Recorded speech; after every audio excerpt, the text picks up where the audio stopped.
for Timothée Chalamet.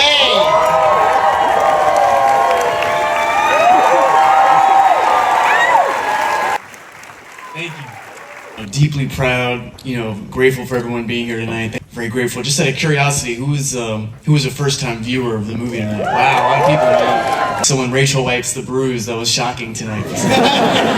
Great. This was a 6 or 7 year process. I met Josh a long time ago. I think we felt like brethren immediately. Both had a New York background. I was immediately dying to work with him, as would any young actor trying to get their career going. We weirdly were going to do some sort of fashion short together that fell apart, and then he had this idea sort of on a whim. It wasn't the Strand, it was a different bookstore in New York, but they have sort of like a discount book rack outside, and Josh's wife, then girlfriend, now wife, bought him a book that loosely inspired this, and he approached me about it, and then it was sort of touch and go for a while, but I was always kind of circling him like a vulture, trying to, when are we doing this? And then there was a window when we did this, and I really made sure to keep everything free, because he's not a particularly prolific filmmaker. Like Uncut Gems was 6 years ago, so he's not making movies all the time. So I was hot after this. If Uncut Gems and Good Time are sort of, it's like burnt out isn't the right expression, but guys that are on the other side of destiny or something, Marty Supreme is the inverse. It's really about a guy who's, dreaming big. I watched the last 10 minutes with you guys tonight too, and table tennis is a metaphor, and not one I deeply relate to in my personal life, but it for me it was acting, and it could be whatever it is, based on the individual, but this feeling when destiny holds you hostage, when your fate holds you hostage, that's how Josh puts it. And people think that people that have an individualistic streak in life have a sense of freedom, and it's the opposite. You have a purpose. That's my favorite scene in the movie, is the purpose scene with Rachel, and I related to that scene so deeply when I read it, not in antagonizing your partner in life, hopefully, but more in the sense of when you feel like you got a talent, or you feel like maybe you got an edge, you got to see it through, especially when you're young. Once you're over the hill on something, it's hard to run it back, and no one when you're young incentivizes you, or few people do, to push you in that direction. Maybe movies, other characters in films that also helped you find Marty Mauser. Yeah, absolutely. I don't particularly want to cite them, because sometimes you give stuff away, and also, Jack Fisk is a tremendous production designer on this movie, maybe like one of the best production designers ever. He did There Will Be Blood, and worked with David Litch a ton. We did a Q&A together, and see, AI's taking over, man. AI's coming for us, man. But anyway, we did a Q&A, and he said, someone asked him what films had influenced him, and I loved his response, where he said, if you pull from other movies, you're pulling from the watered-down version of real life already. And point being, he goes to documentaries, he goes to real life. That sounds very cheesy, what I'm saying, but I feel like the biggest inspirations for me were real life figures. We're like the crazy kids on the subway in New York. If anybody here's from New York, the wild, the wild kind of guy Marty is in the movie, and that kind of cracked out person who wears their personality as their armor. I can relate to that deeply too. When going to a performing arts high school and being smaller than everyone, your outlandishness can be your personality. It's your defense mechanism. I related to that with Marty. That's why I like that the glasses are so thick in the movie. At risk of repeating myself for the 1000th time, Josh had me wear contacts that offset my vision in the movie, and then I'm wearing thick glasses on top of the contacts to then correct my vision. So I had this effect that I was sort of like in a fishbowl, and but it made sense to me that Marty's living a life of impairment, and then so as a person you counterweight that. You're braggadocious, you're audacious, you're swaggerful, you're overconfident, you're bashful, and I just that just deeply resonated with me. And then if you talk about real life figures that inspired me, again, at risk of repeating myself, but any sports great ever, I watched that Michael Jordan documentary, The Last Dance, maybe every morning on this movie in the makeup trailer. I'm sure people have seen The Last Dance in here, right? That was a big COVID movie, big COVID documentary. But I'm a huge sports fan, I'm a huge basketball fan, and Jordan wasn't my generation growing up, so going back to it, I was like, wow, this guy is the definition of a fierce competitor. And also, I know I'm rambling, I'm sorry. That's the benefit of not doing a Q&A with 6 people from the gonna say my piece. No, but no one else was on that invite, right? I hope not. Yeah, but I liked. What was I gonna say? I fucking lost my train of thought. Yeah, to my Jordan, and yeah, I lost it. It'll come back to me. Let's hear for a complete unknown. But you won the Safdie actor last year for lead actor, and you knocked it out of the friggin' park. I thought that, my God, this is the performance of your career. You absolutely topped yourself. But also, this is your third feature as a producer. After Bones and All, Complete Unknown, now Marty. What were the producing challenges that you faced in addition to the acting challenges that you faced? I mean, it was more, I would say in the pre and post, I was most hands-on. On set, there was some things with Miyako Belizzi, for instance, the costume designer. There was some pull I had at some costume shops in New York that kind of helped with some of the background casting, because the background artists in this movie are phenomenal, and the faces are phenomenal. But that's a lot. I think there were hundreds, if not over 1,000, of background costumes. So that's a good example of something within the production that was helpful on. I think it was more in shaping the project, and it sounds so pretentious, but it's the truth. It's like, what was the essence of this thing going to be? Who were maybe the great faces that could join us, and then in post, but the post contributions were more like putting out the movie and the rollout of the movie. I can't say I had any meaningful editorial note. I think Josh is tremendously locked in. That was the challenge of shifting from A Complete Unknown to Marty Supreme. I felt like on the set of A Complete Unknown, the amount of research I did on Bob Dylan, I felt like the authority, even though Mangold was as well versed. My level of confidence with it. And here I had to kind of have a sense of humility in that this was Josh and Ronnie, the co-writers' baby. They had a firm grip on what the essence of this was. It was different than Dylan, A Complete Unknown and Marty Supreme I shot in the span of 4 months or something. I finished A Complete Unknown in April or May or whatever it was, and I shot this 4 or 5 months later, staying out of the same apartment in New York, and at risk of like delusions of grandeur or something, but sometimes you can just feel like you're on a wave or something. I really believe that. And I was itching to do Marty Supreme because I felt the confidence, the transcendent experience I had on Dylan. I'll never have an experience like that again. And maybe it comes with playing a real life figure. Maybe it's the lyrics and the music. And I carried that into Marty Supreme. And truth be told, I carried that energy from Marty Supreme into Dune Part 3. And so I'm stoked, man. And I got to take a break. All right, so yeah, you definitely need a break. At the same time, you are learning the whole table tennis thing. How were you able to juggle prepping for Dylan, prepping for Marty Supreme, filming Wonka, filming 3 Dune movies? How were you able to really multitask and do all that and prioritize and give each part the level of commitment that they needed, which was a lot?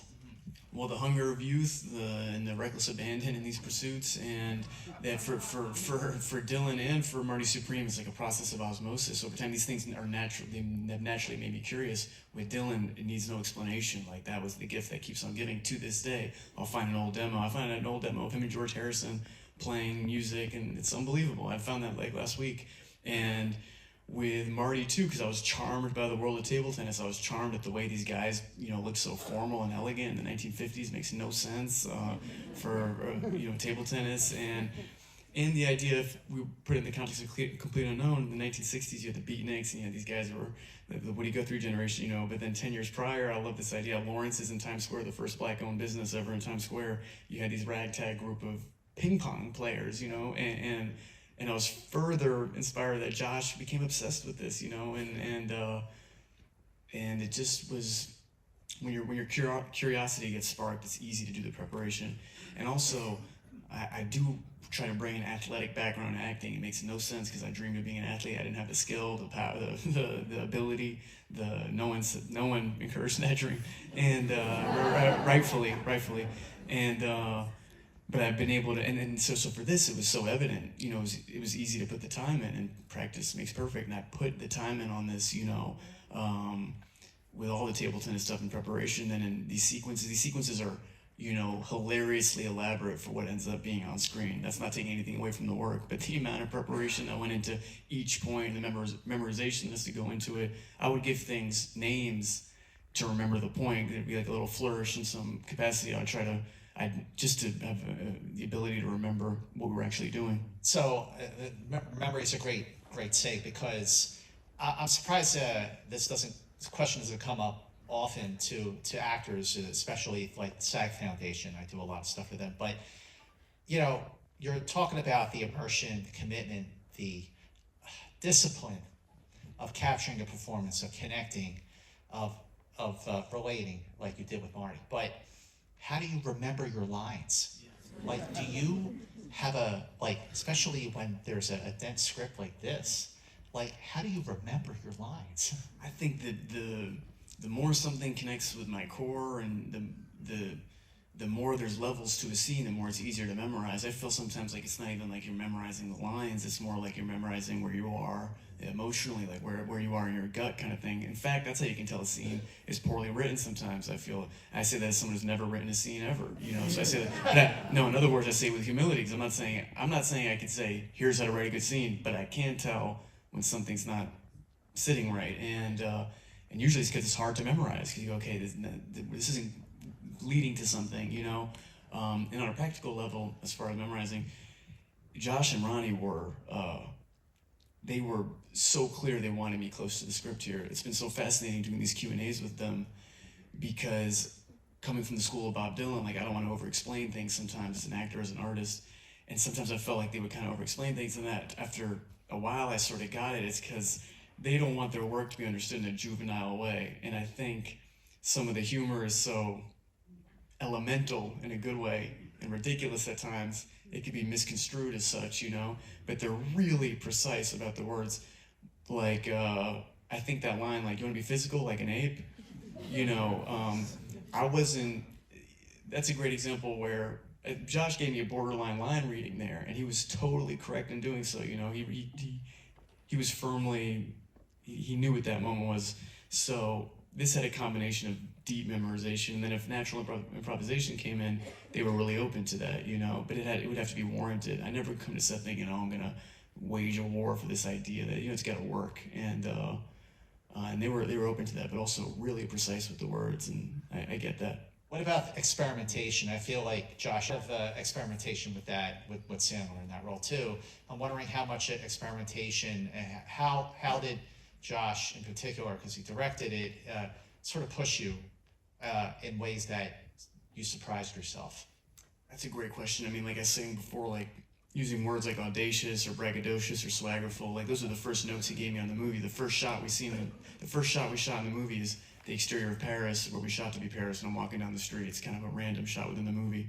That's the first thing I shot, and he came over, he goes, more swagger, more audacity. And it was music to my ears. Wow, no one's ever said that to me ever. I was like so stoked to hear that from him. And it's funny because I feel like the first week he was pushing me all over the place, and I love he's not like professorial about the way he communicates. He'll be like, text me at 3 a.m. Marty's like this. Or I always appreciated that too. We'd be at the monitor and looking at a take, and Josh really isn't seeing me on screen. It's always Marty. It's always Marty this, Marty that. Even now, when he watches me, go, I love when Marty says that thing. So he had this vision that wasn't pretentious. It wasn't professorial, like I said. It would be like a random text, or it'd be a song, or it'd be an image, or it'd be, even for that last sequence, that table tennis sequence, I love that. I love the victory there of Marty, because it doesn't feel like the classic sports movie, like triumphant moment. And without saying what it was, but he had sent me a reference of a sports victory of someone that was nuanced like that, where, they say sometimes Olympians hit a depression right after they win their gold, because it's like top of the mountain syndrome or something, and so he was just absolutely spot on. He was incredibly precise with his direction. I mean, talk about a movie that close-up. I mean, that's an amazing scene, right? I mean, it's just so beautiful. It's so beautiful. And then, Tears for Fears. I mean, what a perfect song. What about filming that scene? I mean, did you do, like, different takes on it? Tell us about it. Yeah, I think we did 2 or 3 takes. That's obviously scene I circle as an actor, you go, oh boy, then you have that day. But I don't have much more to say than that. You know, it was, you know, there was one really lovely grip I was allowing myself to be friends with throughout the shoot. I usually try to keep to myself, and I got to set that day. He goes, don't fuck this up. I'm never talking to that guy ever again. All right, so I gotta say, this cast is amazing. I mean, Gwyneth Paltrow is fantastic. Kevin O'Leary is amazing. But Odessa A'zion, who was also nominated for a SAG-AFTRA Award, supporting actress. Tell us about working with Odessa, about how both of you elevate each other, because the moments you have in the apartment, like getting the dog, or in the car, all that stuff is just so high wire. No, Odessa was phenomenal in this movie. She brought such an intangible energy, you know, and I said it to her as soon as we wrapped, and I've said in other Q&As, but I had a sense that Odessa didn't know what a phenomenal performance she was giving. And I didn't want to tell her either. It's like a pitcher throwing a perfect game or something. You don't want to mess with their flow. Yeah.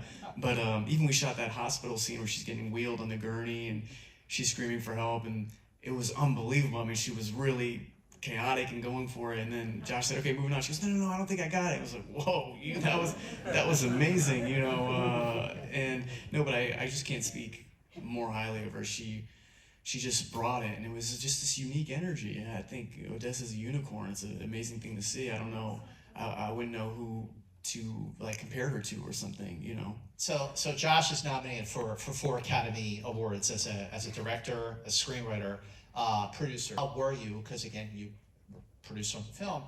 Like the collaboration that you had with both those guys when it came to writing and also the editing. There were some things you know.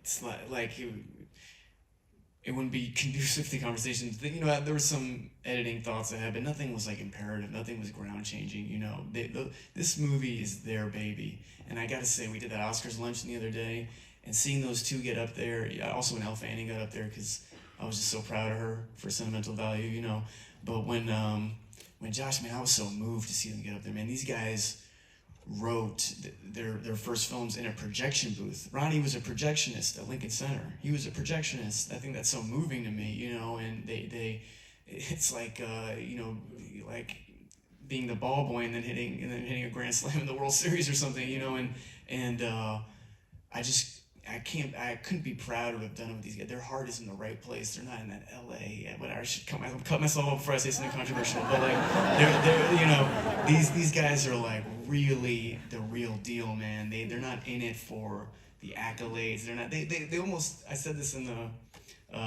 to Josh at his DGA thing. He doesn't have the institutional bone in his body. I don't know what it would take for him to.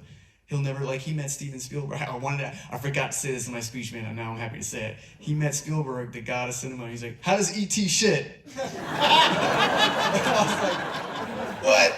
That's what you're going to say to him? And then Spielberg had this very fascinating thing that E.T. is actually a plant, was his response. It was like really, like, esoteric, awesome answer. And then we saw Spielberg again like a couple weeks later, and then it's Josh Cross went, E.T.'s a plant! E.T.'s a plant! Dude, you're in the room, man. I was like, anyway. When you're at the Oscar luncheon like that, I mean, like all the nominees are there. What stuck out at you as like that meant a lot? Oh man, yeah. I mean, just the other artists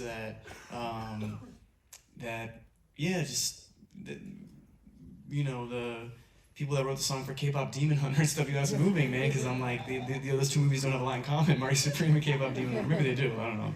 Someone could write a great paper on that. But no, that luncheon day was so moving. I don't know. I think whether because of the fires last year, or maybe I was doing a complete unknown thing. I don't know if they had it or I wasn't there. They didn't. So I'd done it for Calling by Her Name, and this luncheon thing, everyone is honored the same way, and it's just very moving to see people that don't usually get their shine, whether it's a sound operator on one movie or a prop person on another or a makeup person, and everyone's so moved. You know, if you work in this industry like we all do, you know, you're a misfit to some degree.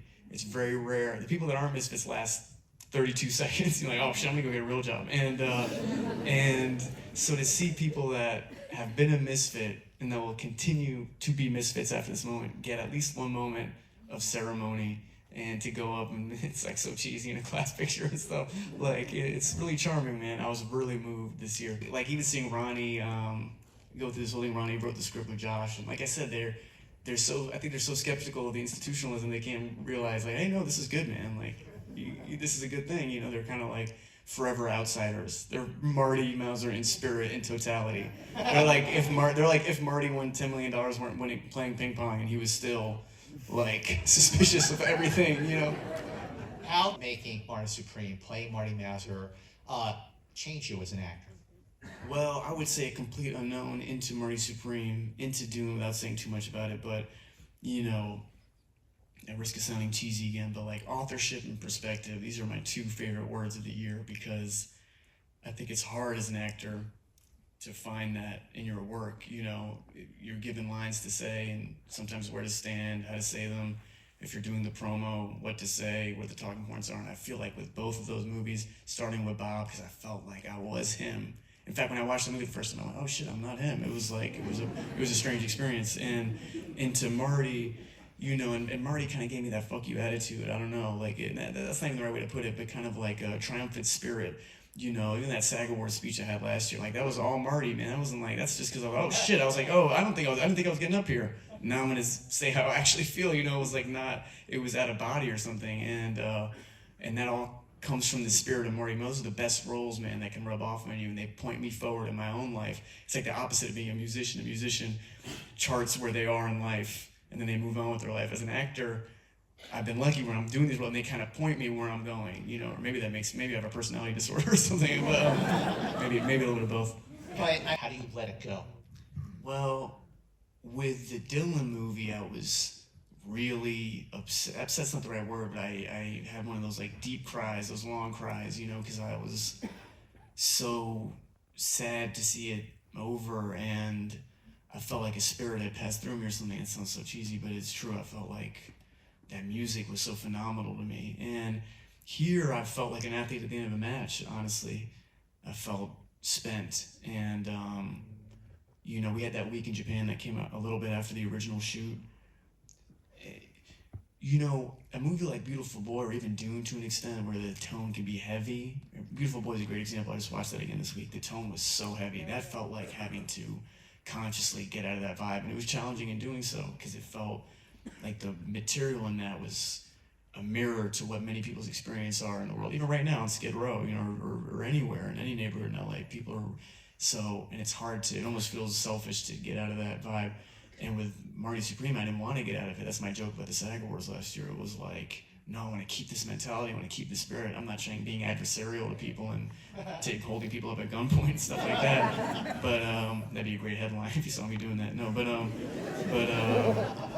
but just to keep that, you know, I remember at the, you know, like at the Met Gala a couple years ago, somebody I didn't know, like, I forget what he even said. He just said something to me, like, he stopped me. He basically said, like, don't give him an inch. He said something like that. I forget what it was, but it was shocking to me. Like, this guy, like, and I love that, man. And Marty doesn't really have that figure in the movie. Maybe Rachel's the closest thing to that figure, someone who totally has his back and believes in him, you know.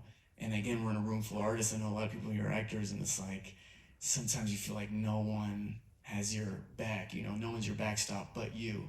And that can feel narcissistic or selfish or whatever, but really, if you're in a pursuit in anything in life, you be the greatest chef or whatever, it's like, you gotta be your backstop, man. And people don't know how to incentivize you to have that attitude. They wouldn't know how, you know.